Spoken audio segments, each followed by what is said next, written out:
네, 미국의 중앙은행인 연방준비제도 FRB가 급격하게 금리를 인상함으로써 온 세계가 고통을 겪고 있습니다. 미국은 금융자본으로 온 세계를 지배하는 나라인데 더 이상 어디서 빨아먹을 데가 없으니까 금리를 올려서 온 세계 돈을 자기 나라로 끌어올려가지고 그 경제를 부양하고 인플레이션을 잡는다라고 하면서 지금 50여 개 나라가 지금 금융위기 직전 단계까지 지금 가 있는 상황이라고 하고, 그런데 그 부작용이 미국에서부터 드러났죠. 지난번 주에 우리 본 것처럼 실리콘밸리 은행이 국채 가격이 폭락하면서 파산 이틀 만에 그냥 57조 원이 빠져나가가지고 파산했다라고 나오고, 또 다른 그 샌프란시스코에 그 본사를 둔 퍼스트 리퍼블릭 은행도 그 뱅크런으로 파산했다. 그리고 유럽의 그 최대 투자 은행인 크레딧 스위스도 위험하다라고 하는 그런 경고가 나올 정도로 금융시장이 요동치고 있는 그 상황을 봅니다. 그러니까 뱅크런, 돈을 한꺼번에 그냥 대량으로 그 인출해 나가는 게 뱅크런이라고 하죠. 그러니까 이게 인터넷으로 그 어떤 불길한 소식이 들리면 대부분의 사람들이 다 인터넷 뱅킹을 하고 있으니까 그 자리에서 막 전액 다 인출해 버리니까 이런 일이 있었던 거죠. 그러니까 인터넷 뱅킹이 없었다면 그렇게 파산하지 않을 수 있는데, 버틸 수 있었는데, 그냥 그 불길한 소식이 막 확 퍼지니까 자기 그 돈이 사라져 버릴까 봐서 그냥 그날로 다른 은행으로 당일 전액 다 이체시켜 버리고, 그러다 보면 이제 은행에서는 그 장기 투자를 해놨던 것들을 이렇게 팔려고 하니 지금 금리를 하도 미국에서 많이 올려놔가지고 채권값이 떨어져서 그냥 손해 보면서 팔아야 되니까 나중에 줄 돈이 없어져 버리게 되는 이런 상황이 이렇게 온 거죠. 참 그 무서운 일이잖아요. 은행이 내게 돈을 맡겨놨는데 내 은행이 파산한다. 그러면 이제 아무것도 남지 않게 되니까 사람들이 그렇게 나가는 거죠. 근데 최근에 보니까 미국에서 이제는 그 한도 제한 없이 무조건 다 지급 보증하겠다. 그러면 미국 금융 시스템이 다 무너질 수도 있어요. 그죠? 그러니까 왜 쟤네들은 해주고 우리는 안 해줬느냐. 다 달라. 그러면 이제 미국이 지금까지는 기축통화국이니까 또 막 돈을 찍어내가지고 또 이렇게 막는다고 하지만 오히려 미국이 망할 수도 있는 그런 그 상황이 올 수도 있겠다라는 생각을 해보게 됩니다. 어떤 심리학자가 그렇게 얘기합니다. 좋은 소식은 왜 금방 안 퍼지는데 나쁜 소식은 전 세계로 하루아침에 쫙 퍼지느냐. 그 이유가 뭐냐라고 했더니 좋은 소식은 내 생존에 별로 영향이 없다는 거예요. 그죠? 미담이나 좋은 얘기는 그런 일이 있었구만 하고 이렇게 하니까 누구한테 막 전달하지 않는 거죠. 근데 만약에 불길한 소식, 어려운 소식은 내 생존에 즉각적인 영향을 주니까 그게 확 퍼진다는 겁니다. 그래서 이렇게 뱅크런 사태가 벌어지고 온 세계의 금융시장이 요동할 수밖에 없었다라고 하는 거죠. 그래서 사람들이 생각하지 않고 그냥 자기 위험에는 감각적으로 대응을 하는 거예요. 그냥 빨리 어떻게든 해야 되겠다라고 하면서 이제 그렇게 대응을 하기 때문에 이와 같은 사태가 있다라고 얘기를 하는데요. 자, 그렇다면 이 복음은 좋은 소식입니까? 미담입니까? 불길한 소식입니까? 여러분, 복음을 듣고 여러분이 어떻게 행동하는 거냐에 따라서 이게 좋은 소식일 수도 있고 나쁜 소식일 수도 있겠죠. 저는 이 뱅크런 사태를 보면서 복음에 반응하는 우리가 너무 굼뜬 건 아닌가 라고 생각하게 됐어요. 누가복음 16장에 예수님께서 불의한 청지기 비유를 쓰시면서 불의한 청지기를 칭찬했어요. 불의한 청지기가 불의했기 때문에 칭찬한 게 아니라 자기 앞에 닥친 위기를 보고서 재빨리 행동한 것을 칭찬한 거예요. 다시 말하면 예수님을 통해서 지금 하나님 나라가 와서 그래서 하나님 나라를 받아들이지 않으면 멸망할 거라고 하는 그 위기 앞에서 불의한 방법을 써서라도, 지금까지도 불의하게 살았지만 불의한 방법을 써서라도 살 길을 찾고 있는 그 불의한 청지기에 대해서 칭찬하셨다라고 하면 그럼 어떤 거겠어요?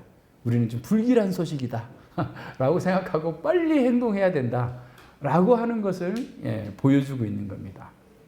물론 복음은 지난 시간에 얘기한 것처럼 그리스도께서 승리하셨다. 왕이 승리하셨다. 우리의 왕이 승리하셨기 때문에 기쁜 소식이에요. 받아들이는 사람에게는 기쁜 소식이에요. 그죠? 예. 그러나 그걸 받지 않는 사람에게는 가장 그 모든 것들을 잃어버릴 수 있는 그런 상황인 거죠. 사사기 4장과 5장에 보면 드보라와 바락이 이끄는 그 군대가, 이스라엘 군대가 그 하솔 왕 야빈과 시스라를 이렇게 쳐서 이기는 장면이 나오죠. 근데 5장에 보면 그 시스라의 어머니가, 그 군대 장관 시스라의 어머니가 아들이 더디 오는 것을, 이미 죽었는데 그들을 패했는데도 더디 오는 것에 대해서 풍자하고 있죠. 그가 많은 전리품을 가져오느라고 늦을 거야. 많은 뭐 처녀들을 이렇게 포로로 잡아서 오고 있을 거야. 라고 하고 있는 그 상황들을 풍자하는데, 사람들이 지금 정말 뱅크런처럼 반응해야 될 이 복음 앞에서 시스라의 어머니처럼 그대로 잘 될 거야. 잘 될 거야. 많은 것들 가져올 거야. 라고 반응하고 있는 것은 아닌지 한번 생각해 봐야 됩니다. 하나님 나라의 복음은 그 무엇보다도 재빨리 급격한 급진적인 변화를 우리에게 요구하고 있다라고 하는 사실을 기억해야 됩니다. 복음에 대해서 우리가 어떻게 반응하고 있는가? 좋은 소식으로 또 아니면 내 생존에는 아무 지장 없으니까 천천히 나중에 믿어도 돼 라고 하면서 지금 자신의 어떤 다른 일들을 앞세우고 있는 것은 아닌지 한번 생각해 봐야 됩니다. 이 좋은 소식에 우리가 반응하지 않는다면 우리가 하나님의 말씀 앞에서 이 세상의 모든 것들이 풀의 꽃처럼 사라지게 될 것이다, 멸망할 것이다 라고 하는 그 말씀에 제대로 반응하고 있지 않는 것으로 드러나는 거죠. 그래서 어떤 사람은 재빨리 급진적으로 반응을 하는가 하면 어떤 사람은 굼뜨게 내일 모레 계속 난리 있으니까 뒤에 하자라고 미룰 수도 있겠죠. 자, 그렇게 미루는 사람의 이유는 뭘까요? 첫 번째는 현실에 대한 인식의 차이겠죠. 그 상황을 성경이 가르쳐 주는 대로, 복음이 가르쳐 주는 대로 보지 않는 겁니다. 두 번째는 자기 정체성에 대한 이해에서 비롯되는 겁니다. 복음은 우리의 현실의 문제들을 어떻게 보면 껍질을 한 겹을 벗겨가지고 그 실체를 보여주는 거예요. 인생의 실체, 세상의 실체, 역사의 실체를 우리에게 보여주면서 그 복음 안에서 새롭게 되어진 그리스도인이라고 하는 자기 정체성에 맞게 살도록 우리에게 요구하고 있는 겁니다. 만약 우리가 복음을 깨달았다고 한다면 뱅크런 하는 사람들처럼 신속하게 급진적으로 반응해야 된다라고 하는 것을 보여줍니다. 사도 바울이 그렇게 살았고 지금 로마 교회가 그렇게 살았어요. 그것은 결국 우리에게 무슨 말을 하는 겁니까? 우리 또한 그렇게 재빨리 급진적인 변화에 동참하라 라고 말씀하고 있는 겁니다. 뱅크런을 하는 사람들은 자기의 재산을 잃을까 봐서 공포 가운데서 생각 없이 어떻게 본능적으로 이렇게 움직였다고 한다면, 복음은 우리의 지성을 사용해서 현실을 똑바로 보고 자기 정체성을 확실히 하면서 재빨리 행동하라 라고 말씀하고 있는 거예요.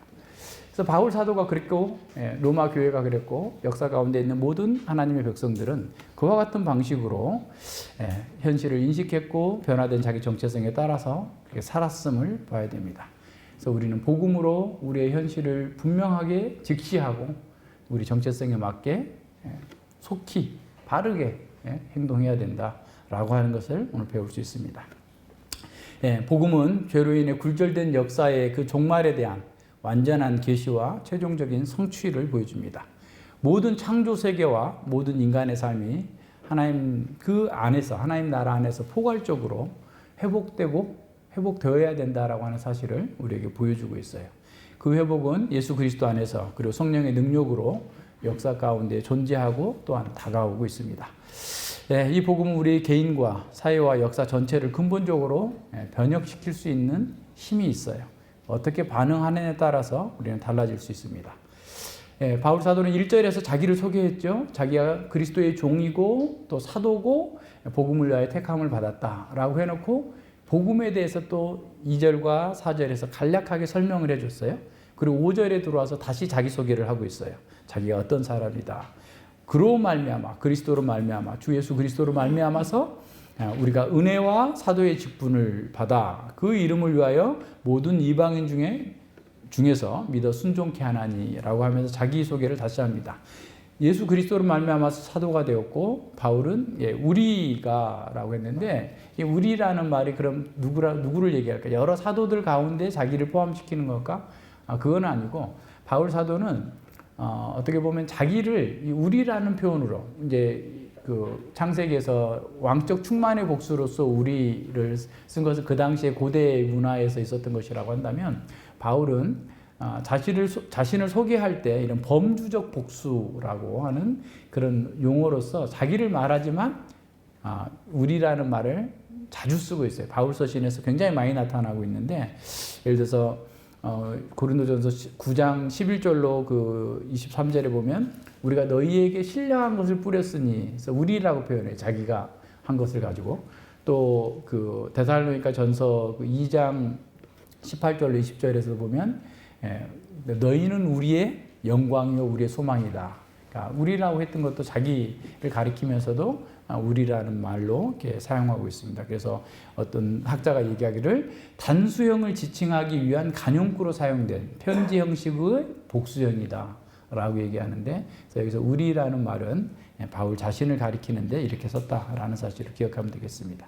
그래서 바울은 그리스도로부터 은혜와 사도의 직분을 받았어요. 그래서 은혜와 사도라는 말 또한 이사이르예요. 그러니까 은혜라는 말도 사도라는 말이고, 그 사도가 은혜라는 말이에요. 그러니까 이제 이것도 그러니까 이제 항상 우리가 얘기했잖아요.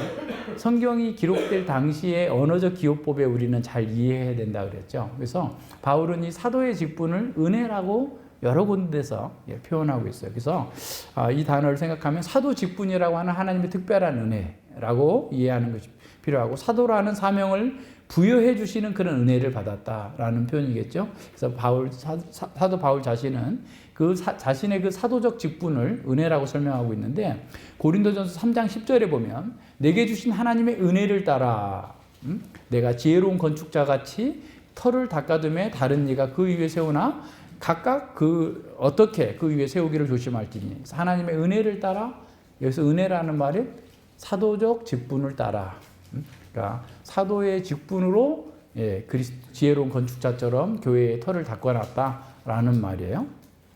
그리고 에베소서 그 3장 1절과 2절에서도 이렇게 말씀합니다. 이러함으로 그리스도 예수의 일로 너희 이방을 위하여 갇힌 자 된 나 바울은 너희를 위하여 내게 주신 하나님의 은혜의 경륜을 너희가 들었을 것이다. 하나님께서 나를 사도의 직분으로 세웠다라는 것을 너희가 들었을 것이다. 그래서 은혜를 사도의 직분인 거죠. 그래서 바울은 특별한 은혜 가운데서 사도의 직분을 받았고 그 일을 위해서 하고 있다. 교회에 토대를 놓고 있고 또 교회에 가르침을 주고 있다라고 하는 사실을 이렇게 말씀합니다. 그래서 이 바울은 역사의 목적이 예수 그리스도 안에서 계시되고 또 절정에 이루었고 성취를 향해 나아가고 있다는 사실을 분명하게 알고 있었어요. 그래서 모든 민족을 하나님의 통치 아래로 부르시는 그 시대가 도래했고 그 일을 감당하도록 사도 바울 자신이 바로 그 부르심에 이렇게 받았다라는 사실을 알고 있었던 거죠.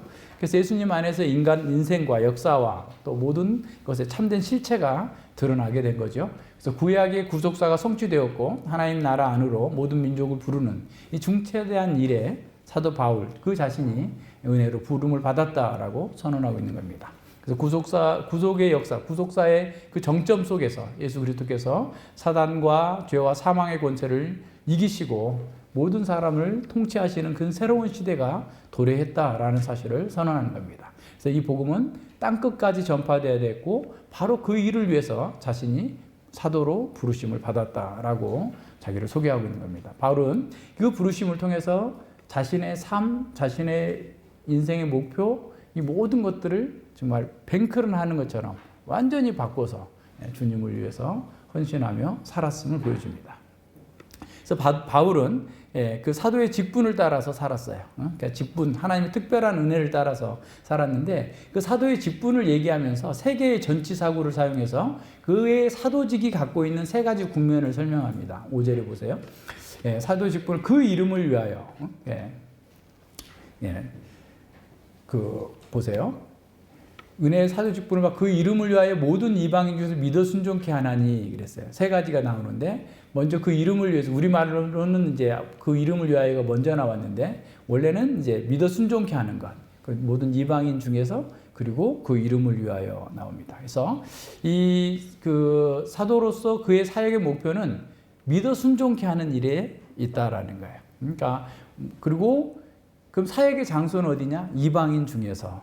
이방인 중에서를 열방으로라고 해석하는 학자들도 있는데 열방이라기보다는 유대인이 아닌 이방인들을 가리키는 표현으로 이해하는 것이 더 좋고요.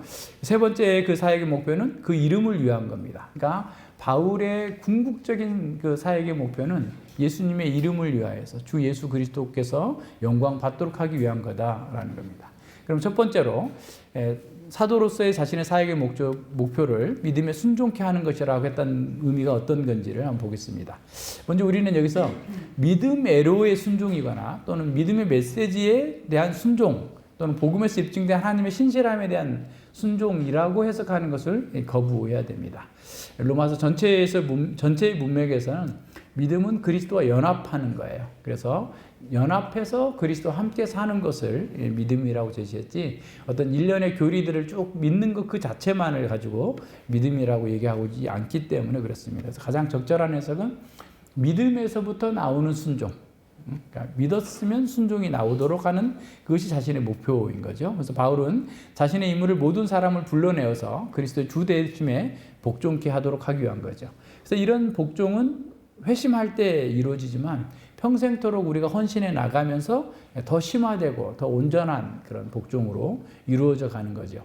그리스도를 주로 섬기는 이 순종은 믿음에서부터 시작해서 좀 믿음이 확고한 단계로 자랄 때까지 계속해서 함께 가는 겁니다. 그래서 우리는 믿음과 순종을 어떻게 보면 서로 해석해 주는 은으로 봐요. 그러니까 믿었으면 순종이 있는 거고 동전의 양면처럼 이렇게 해석을 해야 됩니다.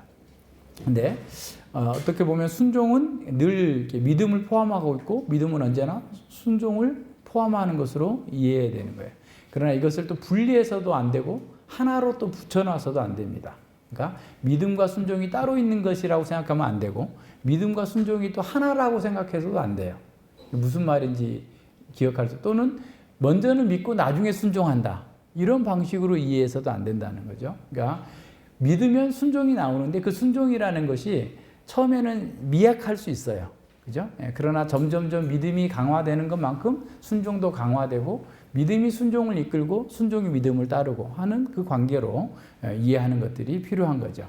그래서 바울 사도는 우리가 항상 그 믿음 안에서 순종이 불가분의 관계 속에 있다라는 사실을 알고 믿음과 절대로 순종이 분리될 수 없다라는 사실을 이해하도록 우리에게 이렇게 말씀하고 있습니다. 그래서 믿어 순종케 한다라는 말이 16장 26절에서도 다시 한번 쓰이면서 이렇게 수미 쌍관 구조, 그러니까 앞뒤를 감싸고 있다고 그랬죠. 그래서 그 앞뒤로 감싸고 있는 거는 그 안에 있는 그 모든 내용을 믿어 순종케 하는 것에 포함되는 거다라고 하는 어떤 해석의 틀을 제시해 주는 인클로즈 구조라고 그랬는데 그렇게 봐야 됩니다. 그래서 그리고 이제 로마 교회의 그 수신자들, 그러니까 그 1차 독자들이 구약 성경을 잘 알고 있다라는 것을 전제하고 있는 것 같아요. 바울은 왜냐하면 브리스길라와 아굴라와 교제하면서 또 그 동안에 로마 교회와 어떤 그 연락하는 가운데에서 로마 교회의 상황을 어느 정도 알고서 이렇게 썼기 때문에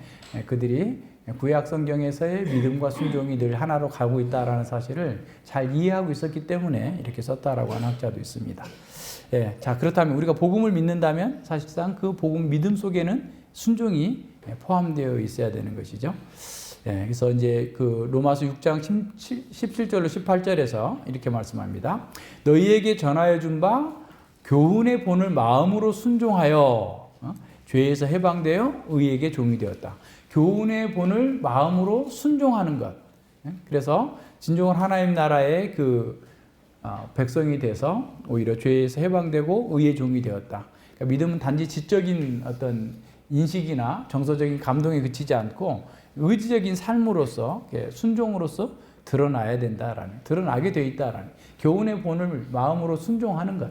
교훈의 본으로 하나님의 진리의 말씀으로 우리의 마음과 인격을 새롭게 한다면 당연히 그와 같은 방식으로 살 수밖에 없게 되는 거죠. 그래서 전인적인 반응으로서의 하나님의 뜻에 순종하게 되어 있다라는 거예요. 근데 교회사에 보면, 교회사 가운데 보면 사람들이 믿음만 얘기하고 순종을 전혀 얘기하지 않는 사람들이 있었어요. 산대만주의라고도 하고 믿음주의, 신앙주의라고도 얘기하는데 그냥 내가 내 입으로 믿고 고백만 하면 된다. 그럼 구원받았다 라고 하면서 순종하기 위한 어떤 노력도 마치 필요 없는 것처럼 얘기했던 그런 이단들이 있어요. 그러면 사람들은 자기가 좋아하는 것들을 선택하잖아요. 그러니까 이단에 빠지는 사람들도 자신들의 육신의 정욕에 맞으니까 그게 빠지는 거죠. 그러니까 우리는 그렇게 뭔가를 열심히 하려고 하면 굉장히 힘들고 어려운 것처럼 느껴지니까 그냥 믿기만 하면, 입으로 시인만 하면 그냥 다 구원받는다는데 그걸 더 좋아하고 많은 사람들이 거기에 빠져가지고 그 인생을 낭비하고 살았던 사람들이 많아요. 아마 지금도 한국교회 내에서도 그와 같은 방식으로 얘기하는 사람들이 많이 있습니다. 사실은 복음 그 자체가 아까 우리의 실체를 드러낸다고 그랬잖아요. 우리 인생의 실체를 드러냅니다. 우리가 얼마나 죄인이고 얼마나 비참하고 얼마나 하나님을 반역하고 거역하고 있는지를 보여주게 돼요. 그러면 그 상황에서 그 사람이 믿었다고 하는 것은 회개하고 믿는 거잖아요. 회개하고 믿었어요. 어떻게 믿어요? 예수님을 우리의 구주로 승리의 왕으로 믿었어요. 내가 왕을 믿고 섬긴다고 하면서 순종이 없으면서 왕을 섬긴다고 말할 수 없는 거잖아요.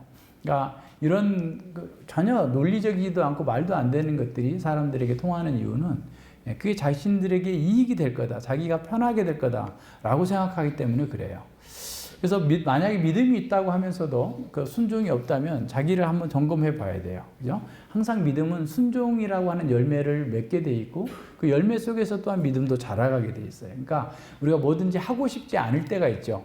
그러니까 말씀을 공부하는 것도 그렇고 성경 읽기도 그렇고 기도하는 것도 그렇고 하고 싶지 않을 때 있어요. 우리 충분히 그건 이해합니다. 그러나 그럴 때 그냥 그렇게 해버리면 자기 정욕을 따라서 가버리면 우리는 지는 거예요. 기도하면서 그걸 뚫고 나가야 돼요. 순종해 나가야 되는 거예요. 왜냐하면 의지적으로 그렇게 해야 돼요. 그러니까 어떤 사람은 내 마음에 감동이 안 오는데 해야 되나요? 그러니까 우리는 감정을 따라가는 사람이 아니에요. 기독교는. 말씀을 따라서 그 말씀에 내 의지를 복종시키는 거예요. 그게 믿음의 순종인 거죠. 그러니까 그렇게 하지 않으면 신앙에서 승리할 수 없습니다. 그러면 비참한 그리스도인이 돼요. 맨날 여기저기 따라가게 되는 거죠. 그렇게 되면 안 돼요. 예. 두 번째, 사도는 자신이 사역할 장소가 모든 이방인 중에서라고 말합니다. 그러니까 지역적으로 모든 열방을 가리키기보다는 아까 얘기한 것처럼 유대인이 아닌 이방인들 속에서 전도하는 것, 복음을 전하는 것으로 해석해야 됩니다. 그래서 바울이 사도로서 수고한 영역에서 구체적인 그런 언급이죠. 되도록이면 그가 가서 유대인들에게도 설교했고 또 회당을 찾아다녔고 늘 했지만 주님께서는 그를 이방인의 사도로 부르셨다. 아나니아를 통해서도 그렇게 알려주셨고 사도행전 9장에 그리고 나중에 이제 바울이 예루살렘에 가서 막 전도하려고 하는데 하나님께서 내가 너를 이방으로 보낸다 라고 해서 갔고 그래서 다소에서 한 거의 10년 가까이 있다가 수리아 안디옥에 주로 이방인들이 많은 그곳에서 1년여 동안 사역을 했고 그리고 1차 전도 여행을 떠나게 되고 이런 상황들 속에서 그는 자신이 이방인을 위한 사도로 부르심을 받았다는 것을 분명하게 선언하고 있어요. 사도행전 26장 17, 18절에서도 보면 아그리빠 왕 앞에서 하는 얘기를 하고 있는 거죠. 내가 나를 본 일과 장차 주님께서 말씀하신 거예요. 내가 내게 나타날 일에 너로 사환과 증인을 삼으라 하미니 이스라엘과 이방인들에게 내가 너를 구원하여 저희에게 보내어 그 눈을 뜨게 하며 어둠에서 빛으로 사단의 권세에서 하나님께로 돌아가게 하고 죄사함과 나를 믿어 거룩게 된 무리 가운데서 기업을 얻게 하려 하리라. 그렇게 하시려고 그를 부르시고 그를 이렇게 구원하셨다라고 하시는 거죠. 그러니까 바울의 사역, 교회의 사역은 사실은 어둠에서 빛으로 사단의 권세 아래 있는 사람들을 하나님께로 돌아오기 위해서 죄사함과 하나님의 백성으로서 거룩한 성도로 삶을 살도록 만들어서 하나님 나라를 기업으로 누리도록 하는 일에 초점이 맞춰져 있었다라고 하는 사실을 알았고 바울 사도는 그 일을 위해서 평생을 지금 함께 이렇게 순종하면서 살아왔던 겁니다. 세 번째로 바울 사도는 그 사도 자신의 사도 직분을 그의 이름을 위하여 사는 것을 궁극적인 목표로 삼았습니다. 그러니까 이방인들에게 사역하는 것이 궁극적인 동기나 어떤 목적은 아니었어요. 또는 자기의 어떤 권력이나 자기의 영향력 확대나 또 회심자들의 유익보다도 더 먼저는 자기를 부르신 예수 그리스도의 영광을 위해서 그 일을 했다라고 선언하고 있습니다. 그래서 항상 그 이름은 성경에서 그 존재 자체를 얘기한다고 그랬죠. 그 존재를 가지신 분을 얘기하고 있어요. 그래서 예수 그리스도께서 영화롭게 되도록 그는 사도로서의 모든 사역의 열매를 내기 위해서 헌신했던 거죠. 예, 그래서 예수님께서는 그 베푸신 그 은혜와 영광을 그 사람들에게 알리고 그분을 경배하고 그렇게 살도록 사도 바울을 사도로 부르셨고 사도는 그 일을 위해서 헌신했던 그 상황을 보여줍니다. 범사에 주님의 이름이 그의 사역을 통해서 영광을 받으시도록 그렇게 일했음을 보게 됩니다. 범사에 충성했던 거죠. 그래서 바울이 복음을 전한 것은 사람들이 구원받고 또 그들을 붙잡고 있는 죄와 사망에서 해방되어서 하나님 나라의 복을 누리도록 하기 위함이었지만 그것이 첫 번째는 아니었다네. 그걸 통해서 궁극적으로 예수 그리스도와 하나님 나라의 그 영광이 드러나도록 하는 것이었죠. 예수님을 예배하도록 하는 것이 그의 목표였습니다. 예수 그리스도를 왕으로 받아들이고 그분을 예배하고 그분을 영원토록 즐거워하고 기뻐할 수 있도록 만드는 것이 그의 사역의 그 궁극적인 목표였어요. 그래서 복음이 전진해야 되는 가장 중요한 목적은 그리스도의 영광과 그리스도의 영예입니다. 그래서 그리스도께서 영광 받으실 때 또한 우리에게 가장 좋아요. 그러니까 항상 이제 우리 자기중심적인 태도를 갖는 사람들은 그리스도의 영광을 얘기하면 우리는 뭐냐 늘 이렇게 생각하는데 에덴 동산 다시 돌아가 보세요. 에덴 동산에서 하나님께서 영광 받으실 때 그들은 진정으로 안식하고 평강과 기쁨과 행복이 그 속에 있었어요. 그러니까 우리는 하나님께 영광 돌리는 삶을 살 때 우리 속에서 가장 복된 삶을 산다라는 사실을 기억해야 됩니다. 자, 이런 바울의 세 가지 국면에서의 사역은 교회의 사역을 우리에게 잘 보여줘요. 그러니까 교회의 사명 첫 번째가 예배하는 겁니다. 하나님을 영화롭게 하고 성삼위 하나님께서 영광 받으시도록 하는 것이 교회의 첫 번째 목표예요.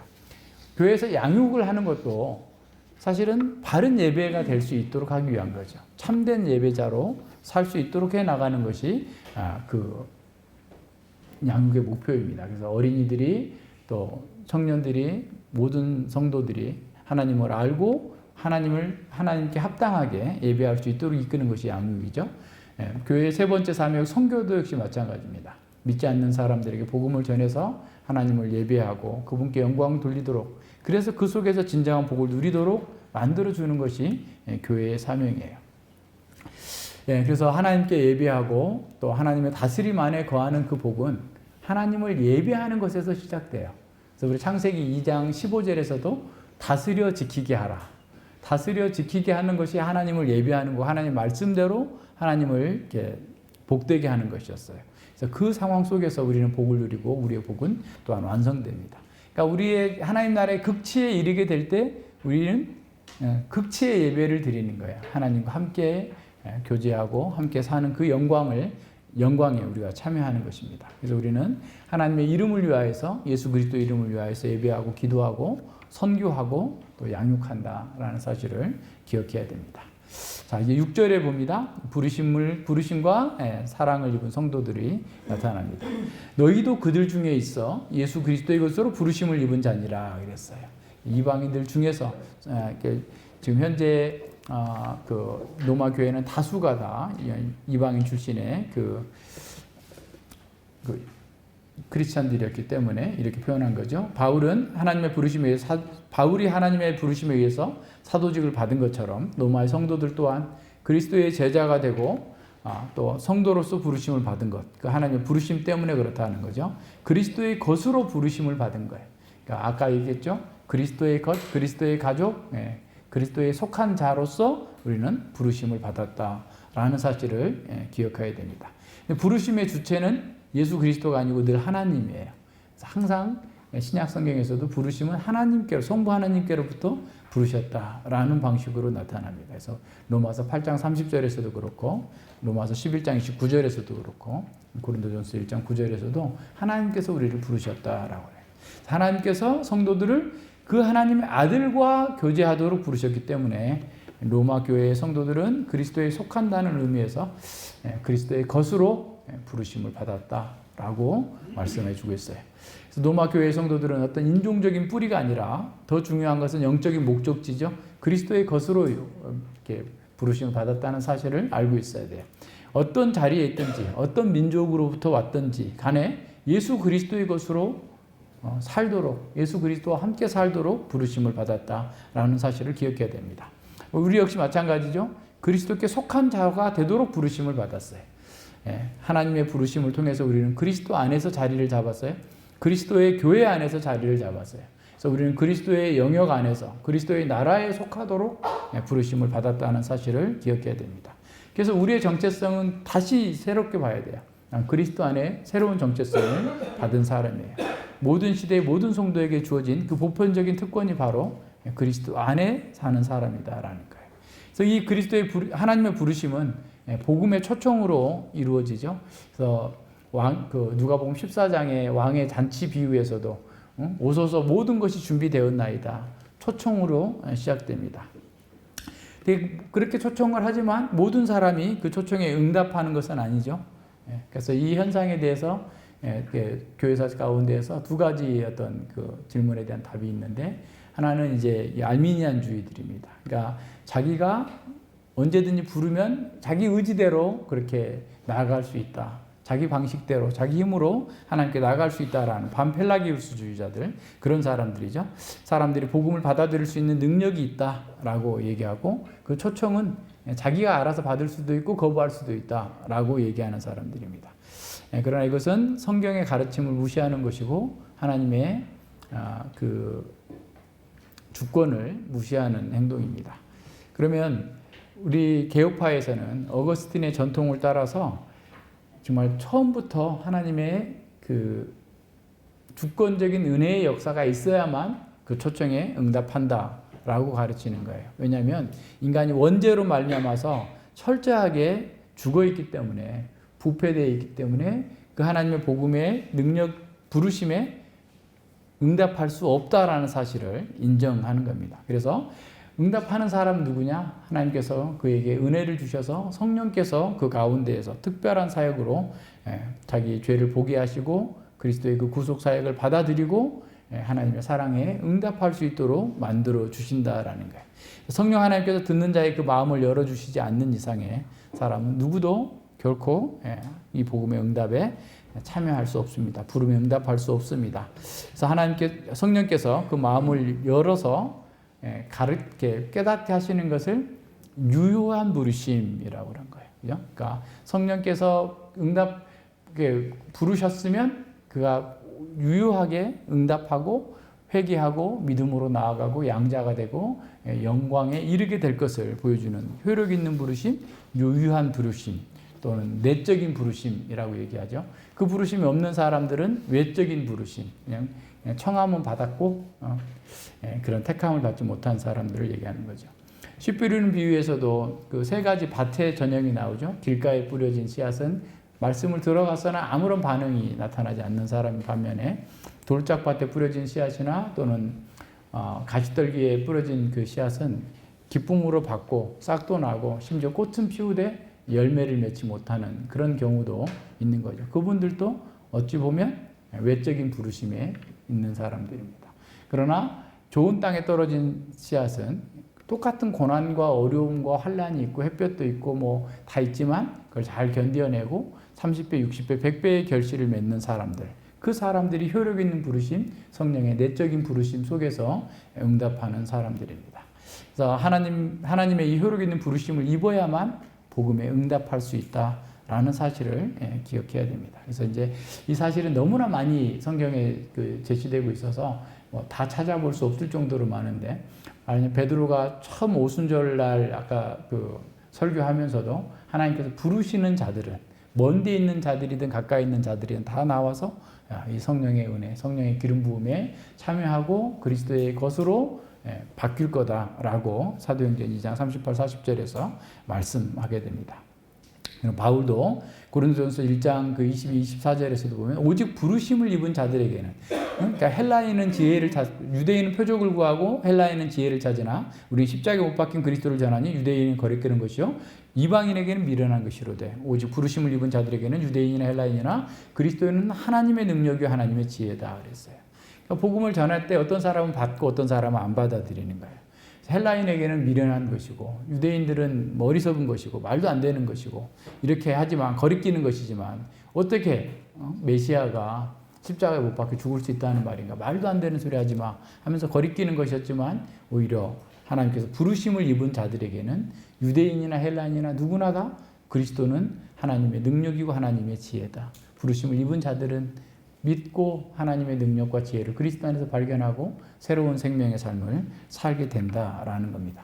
그래서 우리가 누가 부르심을 받았는지 안 받았는지는 그가 그 복음의 초청, 복음을 듣고 어떻게 반응하느냐를 통해서 알 수 있는 거죠. 그러니까 그 전에는 우리가 알 수 없어요. 그렇다면 우리가 딱 그 사람만 가서 전하면 되잖아요. 근데 그렇지 않기 때문에 복음은 보편적으로 부르시는 그 보편적 부르심이 있어요. 그럼 보편적 부르심 속에서 어떤 사람들에게 복음을 전했더니 그 복음의 열매가 나타나는 거예요. 그래서 복음의 열매라는 것도 앞서 우리 하이델베르 공부할 때 했던 것처럼 교회에 지체된 삶을 잘 사는 거예요. 지체로서의 자기에게 주어진 역할들을 잘 살아나는 것이 그 속에서의 복음의 열매다라고 하는 것을 기억해야 됩니다. 그래서 어쨌든 오직 부르심을 입은 자들은 유효적 부르심을 입은 자들. 그러니까 로마 교회는 유효적 부르심을 입고 그 안에서 살고 있다라는 사실을 말씀해 주고 있죠. 고린도서 1장 9절에서도 너희를 불러 그의 아들 예수 그리스도 우리 주로 더불어 교제케 하시는 하나님은 미쁘시도다. 하나님께서 불러서 그리스도 안에서 교제케 하고 그 생명을 누리게 하고 교통하게 하고 하는 그 하나님은 신실하시다. 언약적 표현이죠. 하나님께서 언약의 복을 주시겠다고 약속하셨는데 너희들을 불러서 그 복을 누리도록 이렇게 하셨으니 하나님은 얼마나 신실한 분이시냐라고 얘기합니다.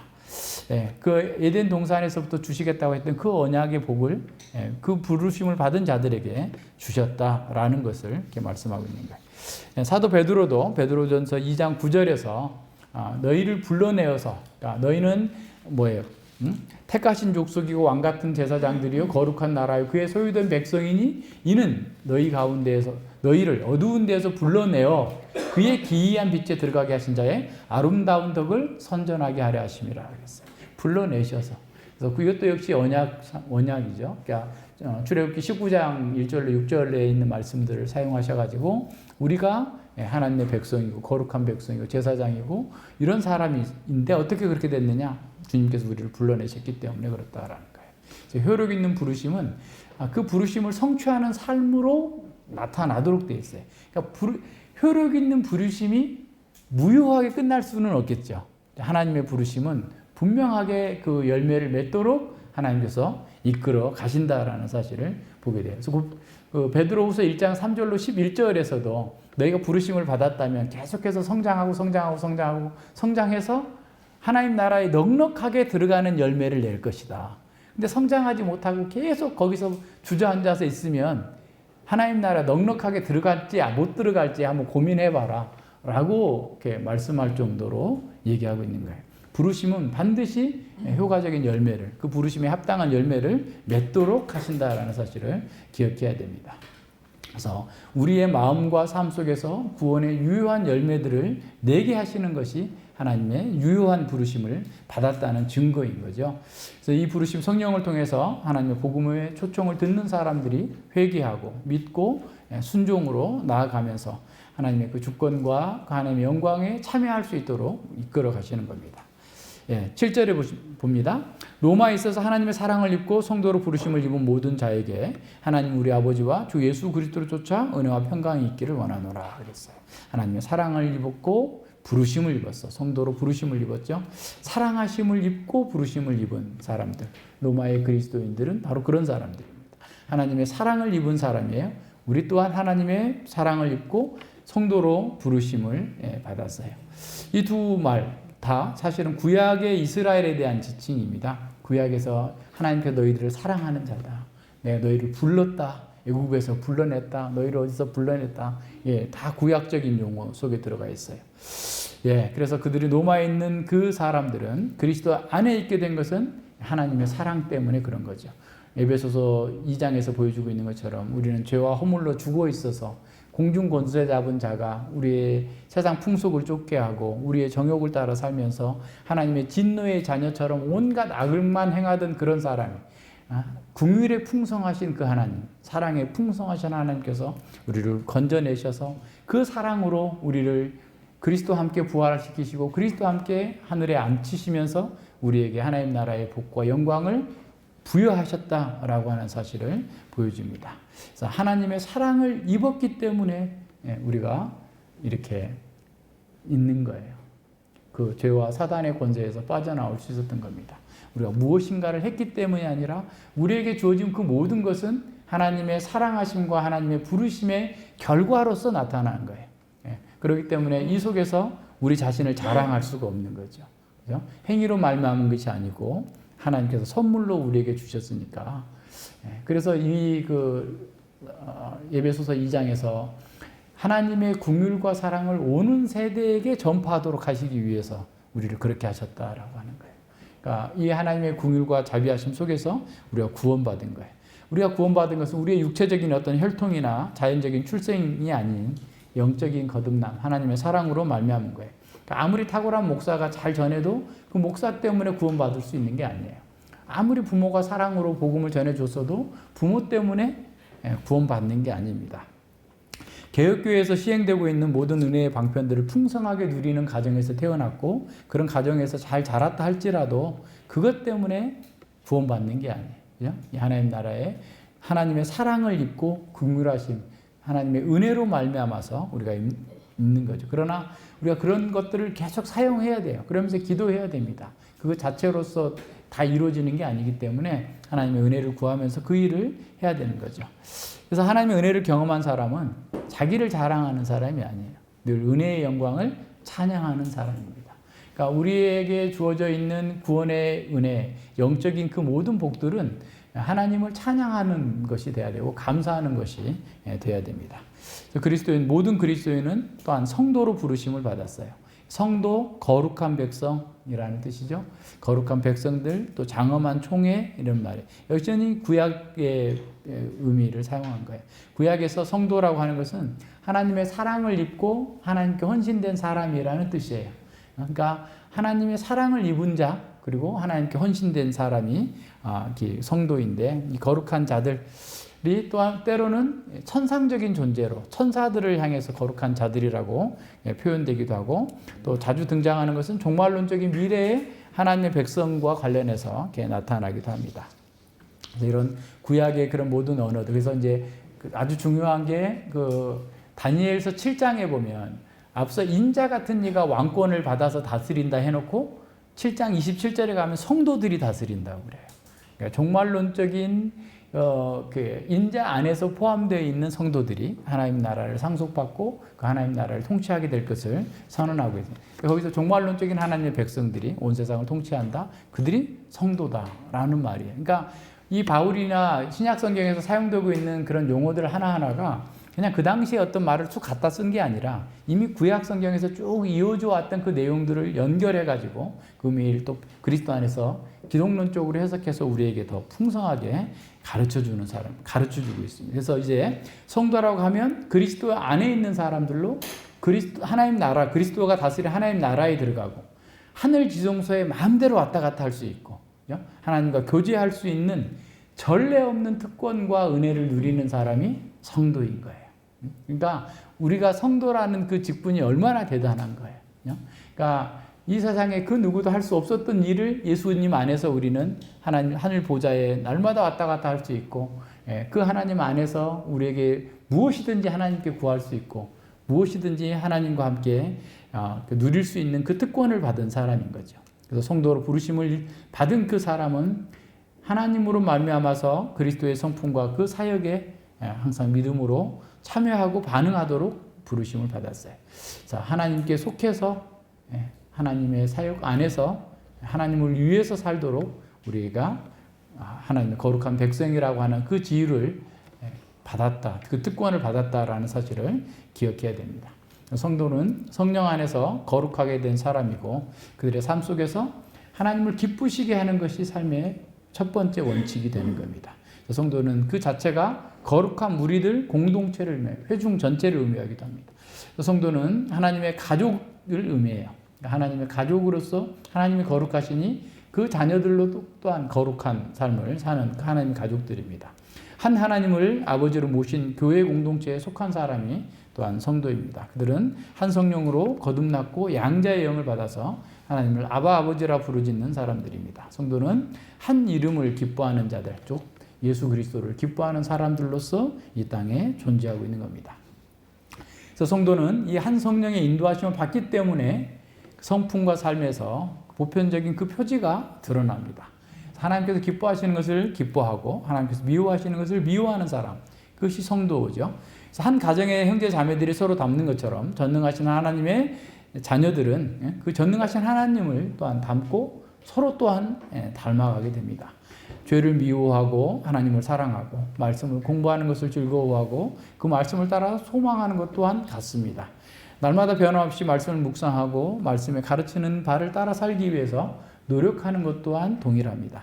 하나님의 가족이 된 사람들이 누리는 그 기쁨과 행복 또한 슬픔과 고통, 사랑과 증오, 소망과 두려움마저도 신기할 정도로 동일합니다. 어느 때나 어느 장소나 관계없이 진정한 그리스도인들이 모인 그 공동체는 모두 동일한 형태로 드러나게 됩니다. 이건 전혀 이상한 일이 아니에요. 왜냐하면 성령과 말씀 안에서 일어나는 신비한 연합이 있기 때문에 그렇습니다. 그래서 우리는 이 성도의 교제를 통해서 이런 삶의 성향, 우리의 성품과 삶을 서로 확인하면서 이 사람도 하나님의 자녀이고 이 사람도 그리스도의 사랑과 또 부르심을 입은 사람이다라는 사실을 알고 더 견고하게 연합할 수 있게 됩니다. 이 가족 밖에서는 이 구원의 기쁨과 이 복을 누릴 수 없습니다. 하나님의 가족에 속해서 하나님 나라의 복을 누리는 것이죠. 하나님의 가족에 속한 사람들 안에서 가장 특징적인 것은 은혜와 평강이에요. 그래서 은혜는 우리가 늘 알듯이 자격 없는 자에게 하나님께서 베풀어 주시는 사랑과 호의예요. 한없이 베풀어 주시는 하나님 사랑이에요. 그래서 이 은혜로 말미암아서 우리가 믿음으로 구원받은 사람들은 원리상 모든 일을 감사로 시작하고 기쁨으로 수행하고 찬양으로 맞춰져야 돼요. 원리상 그래. 우리 아직 그러지 못하다면 그 원리를 향해서 바뀌어가야 되죠. 무슨 일이든 감사함으로 하고 기쁨 가운데서 그 일을 감당하고 또 그 결과가 어찌하든지 주께서 찬양을 받으시도록 하는 겁니다. 유효한 부르심의 첫 번째 단계는 자신의 심각한 죄를 깨닫게 하는 겁니다. 죄가 얼마나 비참하고 참혹하고 비참한 결과를 가져왔는지 그것을 보는 동시에 긍휼이 풍성하신 하나님의 사랑과 은혜로 그 죄와 사망 가운데에서 자기가 구원받았다는 사실을 알고 기뻐하는 거죠. 이렇게 은혜를 깨달은 사람은 자기를 자랑하지 않고 하나님을 찬양합니다. 은혜를 깨달은 사람은 어려운 상황 속에서도 기쁨으로 인내하면서 주어진 사명을 감당할 수 있습니다. 은혜를 아는 사람은 형제를 무시하거나 멸시하지 않아요. 사랑으로 주님을 섬기듯이 형제를 섬기고 긍휼히 여기는 마음을 갖습니다. 이렇게 아름다운 사람들이 모인 곳이 바로 하나님의 가족 공동체입니다. 이보다 더 부유하고 이보다 위대하고 이보다 더 고상한 집단은 이 세상에 없습니다. 우리는 아무리 많은 재산을 가진 그 부자나 세계를 좌우하는 권력자나 탁월한 학자라 할지라도 이 공동체 안에 하나님의 가족 안에 들어와 있지 못하다면 은혜와 평강이 없어요. 행복과 안식을 누릴 수 없습니다. 하늘과 땅에 있는 모든 단체를 다 찾아봐도 하나님의 가족과 견줄 만한 가족 공동체는 없습니다. 하나님의 부르심과 사랑하심을 입은 사람들은 하나님의 그 초월적인 사랑으로 하나가 되어 있기 때문에 그렇습니다. 현재의 소유나 장래의 일을 봐도 하나님의 가족보다 복되고 아름다운 공동체는 없습니다. 그래서 에베소서에서 보여주고 있는 것은 뭐냐면 하나님의 새로운 인류, 그리스도 안에서 새로 창조된 인류가 얼마나 아름다운가를 보여주고 있어요. 진정한 대한 공동체예요. 세상은 허무와 절망과 고통 가운데서 신음하고 있지만 은혜와 평강이 있는 이 하나님의 가족 공동체 속에서는 진정한 평강이 있고 안식이 있고 기쁨이 있고 행복이 있는 겁니다. 그래서 은혜가 있는 그 공동체에 하나님의 영광이 현시되고 있고 그 속한 사람들이 평강을 누리게 됩니다. 성경에서 말하는 평강을 잘 이해하려면 에덴 동산에서 누리고 있었던 그 안식과 기쁨을 비롯한 모든 복을 이렇게 알아야 되는 거죠. 그러니까 평강이라는 말은 에덴 동산에 있는 모든 복을 한마디로 요약해주고 있다라고 보시면 돼요. 샬롬이라는 말이 에덴 동산에 있는 모든 복을 이렇게 한마디로 지박해주고 있는데, 그걸 알려면 왜 그렇게 됐는지를 알아야 되겠죠. 그래서 첫사람이 언약을 깨뜨리고 하나님과 원수된 후에 평강을 잃어버렸죠. 예, 그리고 평강을 알 수도 없는 상태가 된 거예요. 그래서 온갖 수치와 두려움과 삶에 계속되는 고통과 공포 속에서 이게 왜 이렇게 살아야 되나 라고 하는 그런 그 탄식 속에서 정말 그 참된 평강이 얼마나 소중했던지, 하나님의 언약 안에서 하나님과 함께 살았던 것이 얼마나 복된 것인지를 알 수 있게 되는 거죠. 그래서 평강은 먼저 하나님과의 관계가 회복되어졌을 때 주어지는 거예요. 그러니까 평강은 그냥 우리끼리 평화롭게 살자라는 게 아니라 하나님과의 관계가 회복되어져서 자기 속에 평강이 있어야, 하나님께 담대히 나아갈 수 있어야 그 평강이 우리를 지키는 겁니다. 그래서 평강은 앞서 얘기한 것처럼 하나님께 아무 제약 없이 담대하게 하나님의 임재 안으로, 하나님의 지성소 안으로 들어가는 특권적 지위가 있는 거예요. 그 평강 속에서 주어지는 거죠. 그래서 이는 그리스도께서 우리를 대신해서 십자가를 지고 죽으셔서 하나님의 진노를 받으셨고, 그리고 부활과 승천하셔서 하나님께로 이끄셔 화목제로서 우리를 하나님께로 이끌어 주셨기 때문에 우리가 비로소 평강한 상태에 이르게 된 겁니다. 따라서 하나님과 화해하지 못한 상태에서는 사람들 안에 평강이 없어요. 그래서 각자가 그리스도 안에서 하나님과 막힘없이 교제할 수 있는 교제할 때 진정한 평강이 있는 거죠. 그러니까 남편과 아내가 서로 평강을 누리고 가정이 평강을 누리려면 각자가 하나님과 평강한 상태가 돼야 돼요. 나는 평강한데 아내가 하나님과 화목한 관계가 되어 있지 않으면 이게 계속해서 삐그덕거리고 어려울 겁니다. 그래서 우리가 만약 서로 믿음으로 살고자 노력한다 할지라도 하나님께서 미워하시는 일을 하거나 하나님의 뜻에 불순종한다면 그 마음에서 평강이 사라지게 돼요. 이런 상태에서는 아내나 또 상대방이나 그 누군가 속에서도 같이 그 평강을 누릴 수가 없게 됩니다. 자, 이것을 확대하면 하나님의 가족인 교회에서도 마찬가지죠. 각자가 하나님의 임재 안으로 들어가서 하나님과 평강의 교제를 나누는 사람들이 모인 곳이 바로 교회 공동체인데, 우리가 때로는 연약해서 넘어지기도 하고 또 교회의 평강을 깨뜨릴 수도 있어요. 그러나 우리는 어떻게 해야 되냐면 그럴 때마다 하나님 앞에 담대히 나아가서 회개하고 그 죄사함의 감격 속에서 다시 평강을 회복해야만 다른 사람들을 또 용서하고 용납해 줄 수 있는 거예요. 예. 그러니까 이것을 잘 기억해야 됩니다. 그러니까 누군가 어떤 형제에 대해서도 우리가 못마땅하다 그랬을 때 그 형제를 우리의 대제사장이 이 앞에 12지파의 보석을 이렇게 달고서 하나님께 나가는 것처럼 그 형제를 내 마음에 품고 가서 하나님께 기도하는 거예요. 그 형제를 위하여서 기도하고 그 속에서 노연할 수 있도록 기도하는 거예요.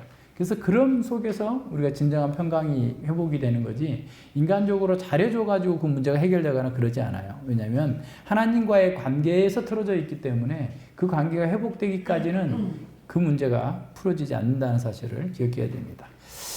예, 그래서 이런 특권과 지위는 세상이 줄 수 없을 뿐만 아니라 세상이 빼앗아갈 수도 없어요. 그러니까 칼을 차고 우리를 감옥에 가둬놓는다 할지라도 하나님께 나아갈 수 있는 그 특권, 그 평강은 빼앗을 수 없습니다. 세상 사람들이 힘과 권력을 많이 사유해도 그 평강을 알지 못합니다. 우리가 가진 복과 평강을 맛보는 것, 그것 허락되지도 않았어요. 알 수도 없었던 거예요. 사람들은. 그러니까 사람들 보세요. 요새 무슨 연예인들이 마약을 했다, 뭐 했다, 뭔가 이상한 짓을 몇 다 했나 하는 것도 속에 평강이 없으니까 그래요. 그렇게 돈이 많고 뭐가 많아도 늘 그 속에서 고통과 탄식 속에서 살고 있는 겁니다. 그래서 하나님의 부르심과 사랑하심을 입은 우리만이 누릴 수 있는 그 특권, 은혜와 평강이 있는 겁니다. 이는 우리 공동체 안에서 각자가 누릴 수 있도록 또한 주어지는 거예요. 공동체 속에서 그것 또한 시험해 보는 거죠. 이 땅에서 가장 강력하다고 말할 수 있는 가족들의 사랑도 잠시 후면 싸늘하게 식어요. 그러니까 막 그렇게 어머니를 생각하던 사람이 어머니가 치매가 걸리고 막 어려움을 겪으니까 서로 자식들이 떠넘기는 거야. 누가 몇 달, 그것도 안 되니까 이제 요양원으로 보내고 막 이렇게 하는데 다 그러려고 그런 게 아니라 우리 인생 자체가 있는 그 평강이나 그 사랑이라는 것은 때가 되면 다 소멸되게 돼 있고 싸늘하게 오름장처럼 식을 거예요. 이 땅에서 평강과 안식을 누리고자 쌓아나왔던 그런 건강, 소유, 권력, 모든 건축물, 이 모든 것들 어느 날 갑자기 예측할 수 없는 날에 진동되고 파산하게 될 겁니다. 인간과 세상의 영광은 풀의 꽃과 같이 시들 것입니다. 우리는 하나님의 가족 안에서 영원히 은혜와 평강의 복을 누릴 사람이에요. 지금도 누려야 되고 앞으로 더 많이 누려야 되고 그 극치에 우리는 이르러야 됩니다. 모든 시대 모든 지역에서 하나님의 부르심을 받고 사랑하심을 입은 가족들이 한 곳에서 모여서 하나님의 얼굴을 뵙고 찬양하는 그 영광에 참여할 날을 우리는 소망하는 거예요. 그것을 소망하면서 이 땅에서 하나님의 사랑과 거룩함을 닮아서 주님의 이름을 영화롭게 하는 일을 우리가 잘 감당해 나가야 됩니다. 이제 이런 부름을 받은 우리는 우리의 성품과 대화에서 주님의 향기를 드러내고 서로를 유해주고 사랑으로 연합하면서 하나님을 찬양하고 또 그 속에서 복을 누리게 되는 거예요. 하나님의 가족의 영예가 우리에게 달려있다는 사실을 명심하고 믿음의 순종으로 나아가야 됩니다. 이것을 위해서 우리는 뱅크런 하는 것처럼 재빨리 움직여야 돼요. 그동안 굶떴다면 회개하고 지금부터 더 열심히 뱅크런 하는 사람처럼 움직여야 된다라고 생각해야 됩니다. 만약 하나님께서 우리를 부르셨다면 뱅크런 하는 사람같이 긴급하게 행동해야 돼요. 뱅크런은 망할 수 있다는 공포에서 생각지도 않고 행동하는 것이라면 하나님의 부르심을 입은 우리는 지성을 사용해서 명확하게 보고 생각한 후에 재빨리 행동하는 거예요. 생각해보고 갈 바를 분명하게 보고 하라는 거예요. 세상과 사탄의 유혹으로부터 뱅크런 해야 돼요. 그래서 어떻게 해야 돼요? 재빨리 도망쳐서 주님께로 가야 돼요. 스마트폰 너무 오랫동안 보고 있을 때 빨리 뱅크런 하자는 마음이 떠올라야 돼요. 무슨 넷플릭스 영화를 보고 있을 때 빨리 뱅크런 하자. 난 하나님께로 가자. 빨리 나에게 좀 내가 설교해야 돼요. 그죠? 쓸데없는 거 막 거기에 사로잡혀 있을 때 빨리 내가 뱅크런 하자. 나의 부르심과 하나님의 사랑하심을 입은 사람답게 행동하자라고 바뀌어야 돼요. 그게 우리가 복을 누리는 방법입니다. 또한 자기만 아는 메마른 자기중심주의, 개인주의에서 떠나서 하나님의 가족품으로 빨리 뱅크런 하자. 맨날 나만 알아, 나만 알아. 이렇게 되면 자기가 다 점점점 쪼그러들어요. 근데 하나님의 그 부여하신 이 부름받은 공동체 속에서 자기를 인식하게 될 때 무한히 확장됩니다. 하나님 나라의 영광에까지 우리의 정체성이 확장되고 그렇게 살도록 우리는 뱅크런 해야 됩니다. 그것은 하나님의 은혜와 평강을 지금부터 영원토록 보장하기 때문에 우리는 기뻐하면서 감사하면서 그 길을 가야 됩니다. 그래서 우리의 존재, 우리의 모든 행위, 우리의 모든 소유, 심지어 우리가 생각하고 열망하는 그 모든 것을 이루기까지 하나님의 부르심과 하나님의 사랑에 비추어서 점검하고 그 부르심의 목표를 향해서 달려가야 됩니다. 그러나 바울은 진정한 현실주의자죠. 우리가 그렇게 할 때 세상에서 비난을 받을 수도 있고 조롱을 받을 수도 있어요. 어려움을 겪을 수도 있어요. 그렇지만 기도하라고 그럽니다. 아무것도 염려하지 말고 너희가 하나님의 사랑을 입은 자라면 하나님의 유효한 부르심을 입은 자라면 염려하지 말고 오직 모든 일에 기도와 간구로 너희 구할 것을 감사함으로 하나님께 아뢰라. 하나님께서 내가 이렇게 살고자 합니다. 하나님께서 나를 부르시고 하나님 나를 사랑하신 그 목표를 이루고 그 열매를 맺기를 원합니다. 그렇게 할 수 있도록 저를 도와주시옵소서 라고 기도하면 안 도와주시겠어요? 지난번에 어떤 분이 제가 기도는 아무거나 하면 안 된다고 하더라고요. 저는 막 이런 거 저런 거 이제 막 믿으려고 하는 사람이니까 이렇게 해주세요 저렇게 해주세요 막 하는데 그래도 해라. 하나님은 그렇게 어눌하게 말해도 다 알아들으신다. 그리고 기도 안 하는 것보다 기도하는 걸 그렇게 좋아하신다. 심지어 악한 아합 왕이 기도했어도 그걸 들어주시지 않느냐. 하물며 하나님께서 하나님을 사랑하고 하나님의 사랑을 입고자 하는데 기도하면 안 들어주시겠느냐. 말 잘해야 되는 것도 아니고 꼭 무릎 꿇어야 되는 것도 아니고 정상을 꼭 예배당에 와서만 해야 되는 것도 아니고 걸으면서도 기도하고 눈 감으면서 기도하고 어디서든지 기도하면 하나님께서 기뻐하시고 들어주실 것이다. 기도하죠. 약속하셨잖아요. 감사함으로 하나님께 아뢰면 돼요. 그러면 모든 지각에 뛰어난 하나님의 평강이 그리스도 예수 안에서 너희 마음과 생각을 지키시리라. 우리의 정체성에 맞게 살 수 있도록 그리스도의 평강으로 우리가 불안하면 아무것도 못해요. 우리 안에 평강이 없으면 세상이 아무리 좋아도 다 소용없어요. 뭐 몸이 안 좋으면 뭐 꽃밭에 놔도 꽃이 그렇게 아름다워 보이지 않아요. 아무리 경치 좋은 곳에서 가도 아무 의미가 없어요. 그냥 내 몸이 계속 아픈 거야. 그죠? 우리 안에 평강이 없으면 아무리 세상이 좋아져도 아무런 병 없어요. 우리 안에 평강이 있으면 그때서야 비로소 모든 것들이 의미가 있어요. 그리스도의 평강 속에서. 그리스도의 평강이라는 말은 앞서 얘기한 것처럼 에덴 동산에서 누리고 있는 모든 복이에요. 안식과 기쁨과 행복과 자유가 우리 속에 다 포함돼서 우리를 지켜주실 거예요. 그렇기 때문에 우리는 무엇에든지 참되고 무엇에든지 경건하며 무엇에든지 오르며 무엇에든지 정결하며 무엇에든지 사랑할 만하며 무엇에든지 칭찬할 만하며 무슨 덕이 있든지 무슨 그림이 있든지 이것들을 생각하라. 그러면 하나님께서 우리와 함께 하시기 때문에 어떤 것도 두려워할 필요 없다. 하나님의 부르심과 하나님의 사랑하심에 걸맞게 우리의 정체성, 우리의 삶을 다시 재점검하고 하나님의 뜻에 따라 살아가야 됩니다. 이것이 우리의 정체성에 맞는 삶이고 이것이 또한 세상을 이기는 우리의 능력과 우리의 지혜가 됩니다. 기도하겠습니다. 하나님 아버지 감사드립니다. 주님께서 주님의 사랑으로 주님의 부르심으로 우리를 부르셔서 예수 그리스도 안에서 참으로 성도라고 우리를 이끌어 주시고 하나님의 가족 안에서 우리를 도와주시고 이끌어 주시고 또 함께하여 주셔서 감사를 드립니다. 우리가 이 세상 사는 날 동안 참으로 늘 우리의 정체성을 잊어버리고 우리의 현실을 복음으로 보지 못하여서 왜곡해서 보고 잘못 보는 것 때문에 우리가 실패할 때도 있고 실수할 수도 있었습니다.